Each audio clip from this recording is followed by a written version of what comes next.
I never wanted the cruise. Let's start there. So no one tries to make this into a story about recklessness in old age. I wanted a porch and a crossword, and lemon cookies with a glaze that doesn't harden too fast. It was Elise's idea, of course it was. And the way she said, "We'll handle everything, Mother," made me feel immediately like luggage. But the brochure had a photo of a turquoise sea, the exact color of the marble Tomas once brought me from a stall in old San Juan.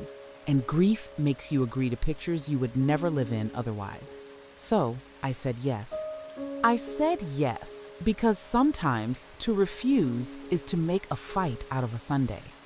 I said yes because Maya wanted to snorkel and take a class on knot tying, and because the idea of sleeping to the rhythm of a big animal of a ship moving under me sounded, in a small, guilty way, like being carried. 4 of us went, me, my daughter Elise, her husband, Trevor, and Maya, my granddaughter, who is the only person who can make me agree to a hat. We flew down the night before and stayed in a hotel with carpeting that swallowed footsteps and a breakfast buffet where everything tasted faintly like someone else's toast. Elise checked us in for the ship on her phone because that's what modern love looks like now. QR codes and don't worry about it. At the port, the ship rose out of the morning like a city that had forgotten how to be modest. There were flags and a giant funnel, and men in white shirts who looked like they slept sitting up. Music came from somewhere even before I could see speakers. That's how you know you're entering a machine built to keep humans docile music in cold air, and someone saying, "Welcome back," even if you've never been there before. I tried not to be charmed. I failed a little. We went through security the way you go through every gate the world builds around itself now. Arms out, laptop here, liquids there. Pretend your body is not the softest thing you own. They scanned my medication with a wand that hummed. A woman in a navy vest smiled too hard and said, "You'll find everything on your app," as if an app could teach me where to watch the shoreline when it tries to leave. Our cabins were on deck 9, starboard. 4 words I am proud to have learned and which I use now with the swagger of a person who can still remember special terms. Elise and Trevor had a balcony, of course. I had an ocean view with a round window, like an unblinking eye. It took me and Maya 20 minutes to figure out how to turn on the reading lamp without also making the closet light explode into relevance. Then we stood at the porthole and put our foreheads against the glass and watched the port grow busy with departures, each family a small nation organizing itself. "You okay, Abuela?" Maya asked, and I loved her more than is sane for the way she asked that question, forehead still on the glass like she was trying to listen to the sea with her bones. "Ask me after the safety drill," I said. I put too much faith in instructions. The suitcase trouble began before the horn. I know that now. At the time, it was just a detail I didn't like.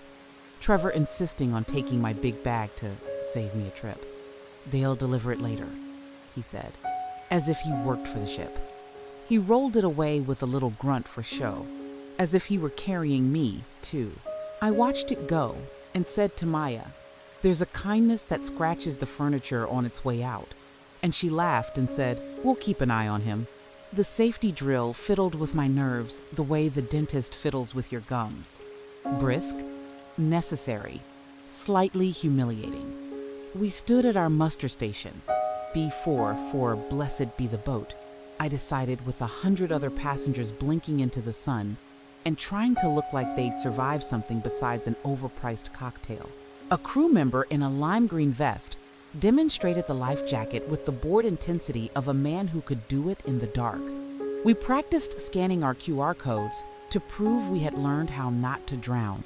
"You'd think they'd ask for a signature," I muttered, and Maya bumped my shoulder, which is her way of telling me to behave. Sail Away was loud and happy, and the color of beer in photographs. I stood at the rail with Maya and watched the water fold itself into sheets as we moved. Elise took a video of her drink and not the horizon, and I forgave her because the world taught her that proof lives in her phone. Trevor called the ship a she without earning it. By dinner, my suitcase had not appeared. The hallway outside our cabin was an obstacle course of other people's anticipation. Maya still had her small bag with her swimsuits and the blue dress she bought for formal night, which she insisted was simply night with a nicer napkin. I, however, had nothing but my carry-on: medication, a book, reading glasses, a toothbrush designed by a sadist. "It happens," Elise said, when I mentioned it casually. "Bags get delayed. Bags go missing," I said. "There's a difference." She tilted her head in the way people do when they are selecting their tone from a sample book. "We're on vacation," she chose. "Let's not make drama." I did not tell her that the worst drama in the world begins with that sentence. Guest services is a strangely holy place on a cruise ship. People go there the moment they realize the sea won't heal their marriage and that lost luggage is not the same as a lost self. There was a line already. A woman in high sandals cried softly about a CPAP machine.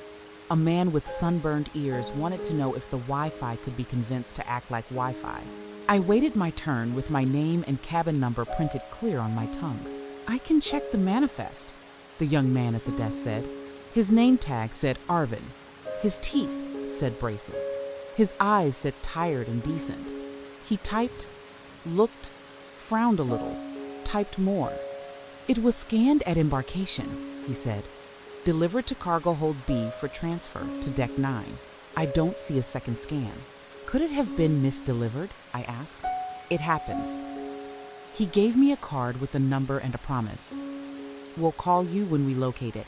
On the way back to the cabin, we passed Trevor in the corridor, talking too loudly on his phone, which he held as if it were a badge. "Of course, buddy," he said, to someone I did not know existed until that moment. "Tomorrow's the day. Night swim. No crowds. She likes fresh air." He saw me and smiled in a way that showed his teeth like a sign. After dinner over salted steak, over sweet dessert, over excited violinist, I walked the deck with Maya, even though the wind tried to push me in the kind of way that would have been flirtation if it were human. The pool was empty and blue as a lie. The lifebuoys looked too clean to be real. We stood at the rail and looked at the dark like people listening for a password. "Do you think the ocean is offended by us?" Maya asked. She is a person who can be tender toward giant things. "No," I said. "I think it's indifferent, which is worse and better." When we returned, a white card was tucked under my door. "Please visit guest services regarding your luggage," it said. I went. Of course I went. Arvin met me with a smile that tried to be relief and a key that was not mine. "We believe your bag is in a secure hold," he said. "We need to verify something with you." The secure hold is below a deck I didn't plan to visit. Down there, the ship shows you its bones. Pipes with labels, doors with signs that begin with authorized and end with only, the air a degree less polite. A woman in a tan uniform met us. She introduced herself as chief housekeeper and shook my hand like we were going to do business. "We are so sorry for the inconvenience," she said. And then she used the voice of a person who's used up her apologies for the day. "Please identify your bag." There it was, my bag. The black hard shell with a tiny scuff that looks like a comma near the handle. But it had a new thing now. A zip tie I did not put on, and a weight that did not belong to my 3 dresses and Parisian nightgown and pair of sandals that try to make me too confident. "Open," she said, and handed me scissors. Arvin looked at his shoes. I cut the tie, unzipped, lifted the lid. Rocks. Smooth ones. Heavy ones. The kind the world makes when it has a lot of time. They were nestling into my dresses like strangers claiming seats no one offered them. My nightgown peeped out, ridiculous and humiliated. The chief housekeeper did not react, which told me something ugly and useful. Ships see all kinds of things they never put in the brochure. "I didn't pack those," I said, because even a grandmother with a criminal on the family tree narrates. "No," she said, "you did not." She put on gloves and removed a rock as if it could bite. Under the rocks, nothing else. Not my book, not my lipstick, Not the little rosary I keep out of habit more than belief. Just my clothes, heavier than they needed to be. Arvin swallowed. I heard it. Who would do that? Maya asked, her voice thinner than usual. I had not seen her standing behind us until she spoke. She had followed, of course. She is the part of me that refuses to obey authorized-only signs if they are in the way of someone she loves. It appears the luggage was tampered with between terminal and delivery, the chief housekeeper said. She used a phrase so clean it was almost a lie. We'll have security review footage. And in the meantime? I asked. Because I understand that machines move by procedures and people move by questions. In the meantime, she said, I recommend you stay with family. No, I recommend you stay with me, I said, looking at Maya, and she nodded. A quick, decisive dip of the chin that told me I was not wrong to be afraid. Back in the cabin, Elise was brushing her hair as if nothing in the world had ever gone sideways. Trevor sat on the bed scrolling his phone, his forearm muscles arranged for admiration. Find your bag? He asked. Yes, I said. It was full of rocks. He laughed in the way men do when they are trying on innocence. That's bananas. Isn't it? I said, and sat down in the chair by the porthole, as if I had always intended to have a conversation with the sea. Elise turned. What? What do you mean, rocks? Rocks, I said. From God, or from a person who thought God would be too slow. She looked at Trevor. He lifted his eyebrows in a performance of confusion so large it failed to fit on his face. Security will handle it, Elise said. These things happen. These things, I said slowly, so the words could put on their full uniforms. Do not happen. We slept with our sneakers by the door, not because we planned to run, but because it reminded the night we had feet. Maya set an alarm for 6 a.m. because she said, morning is when truth feels brave. I didn't argue. The ship's heartbeat was steady and large. I let it pretend to hold me. I dreamed of Tomas handing me a rock as if it were an egg. At 5:50, the phone rang. The ship phone, the one that sounds like a hotel and an emergency, had a baby. This is security, a voice said, low and practiced. May we meet you in the guest services office in 10 minutes, Miss Ortiz? Yes, I said, and I woke Maya with a hand on her shoulder that said we were not finished yet. Security on a cruise ship looks like a man who has been told not to look like security. He wore a suit, not a uniform, and introduced himself as Mr. Klein. He had a tablet and a way of referencing time that made you feel late even when you were early. We reviewed footage, he said. We would like you to view it as well. The footage showed what footage always shows. Someone who knew where the cameras were. My bag leaving my hand at check-in, then, a few minutes later, a detour. Not to deck 9. To a service corridor near deck 7. A pause, where the lens meets a blind spot. Then the bag re-emerging heavier, escorted by a man in a shirt that matched 1,000 other shirts. Pause, I said. There. A sliver of a tattoo on the wrist. A simple black triangle. I closed my eyes. Trevor has a triangle like that. It's a trend, Elise once said, which is what people say when they do not want to admit they borrowed meaning from strangers. Do you have enough to identify him? Mr. Klein asked me carefully. I am not here to give you your job, I said. I am here to stay alive.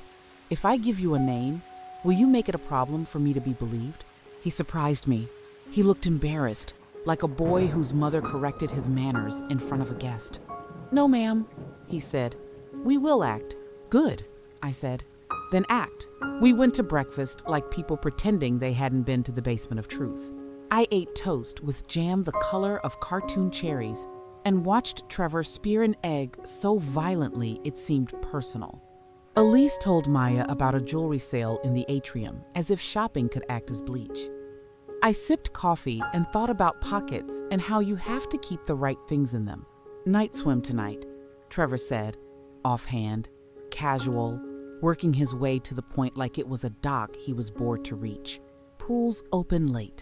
In front of that to mine ear, with faced a visital less. Not for you, I said. He smiled as if I joined in his joke. Come on, Mom. The deck will be empty. Stars. Movie on the big screen. Like a dream. I don't dream about drowning, I said. I worked too hard all day for that. After breakfast, I took Maya to the promenade, the part of the ship that pretends to be a town. There was a coffee shop and a watch store and a group of men playing trivia like it was a war. We sat near the portholes where the light nodded at us. Do you want me to? She began, and I shook my head. Not yet, I said. I want to let them be themselves a little longer. It's good to collect evidence while the world thinks it's safe. We went to a lecture about whales. The man had slides with arrows and the kind of voice that forgives you for not being a scientist. He said whales sleep with half their brain at a time.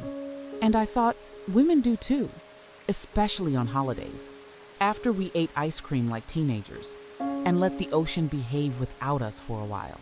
That afternoon, security asked me to come again. Mr. Klein looked even more like a man who had decided to be useful. We have sufficient basis, he said. We'd like you to make a statement. He handed me a page where they had already written what they thought I'd say. I crossed out half of it and wrote the truth. Times, places, names, the word triangle, the phrases, night swim, and likes fresh air, and rocks inside luggage. I signed, Maya signed, witness. Mr. Klein signed, responsibility. Will there be, I began. And he nodded before I finished. We will restrict access, he said. We have alerted Port Authority at the next stop. We will also place a security officer on your deck. Will you tell them to stop the music? I asked, surprising myself. It makes everything feel like a game. We cannot do that, he said, polite and inflexible. But we can make a quieter space for you. Make it near a door, I said. I like to know my exits. At dinner, I wore the blue dress that makes me look like I planned my life. My other dresses were still downstairs, with the dust of someone else's intentions on them. The dining room was loud and shiny and forgiving. Elise complimented my earrings without looking at my face. Trevor ordered 2 entrees in a voice that flirted with the waiter. Maya squeezed my knee under the table, which is the kind of love God should have invented earlier. Night swim? Trevor said. He couldn't help himself. The plan was a wheel that had to turn, even if it ran over us. Yes, I said, and Elise actually clapped once, a small, brittle sound. At 11, Trevor said. Less crowd. Not for you, I repeated. He smiled, not understanding.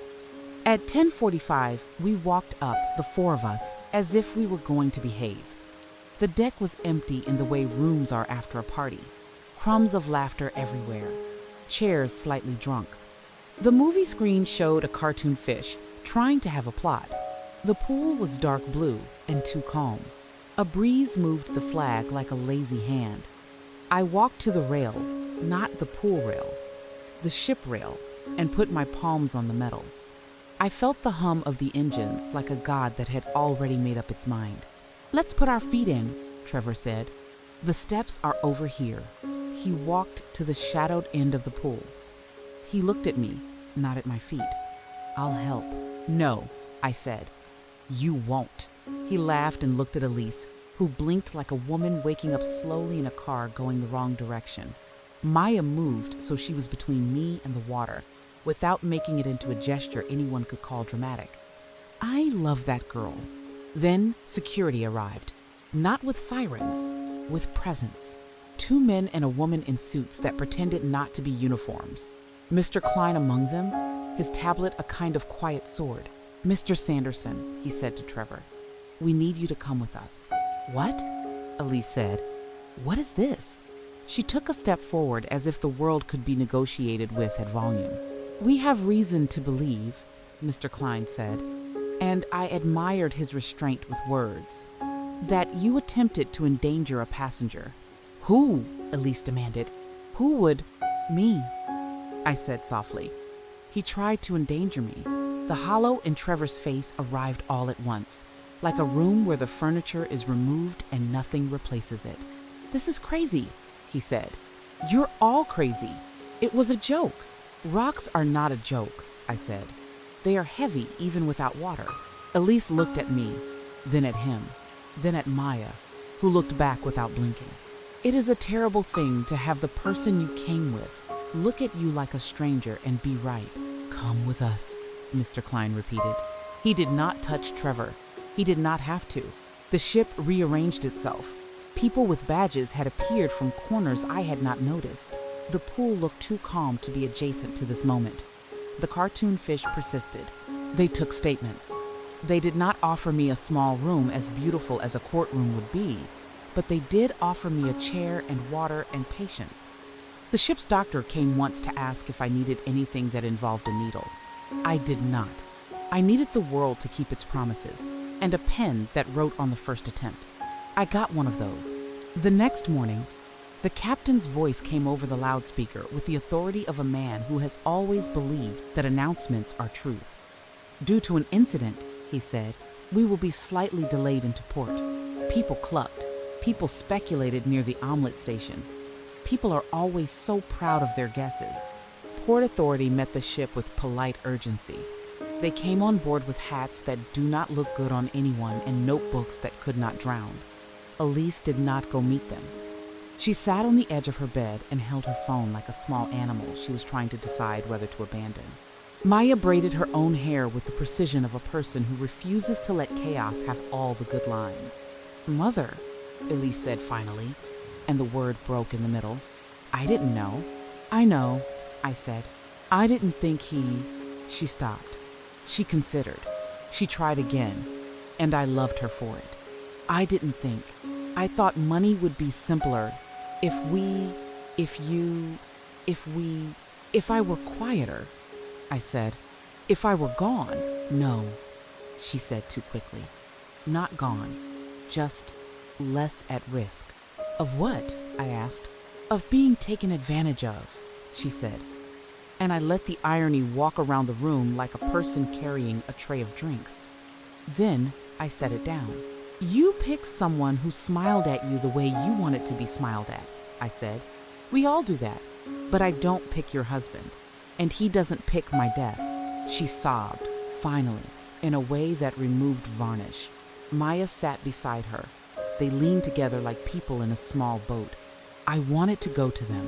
I wanted to go back to a time when my lap could fix it.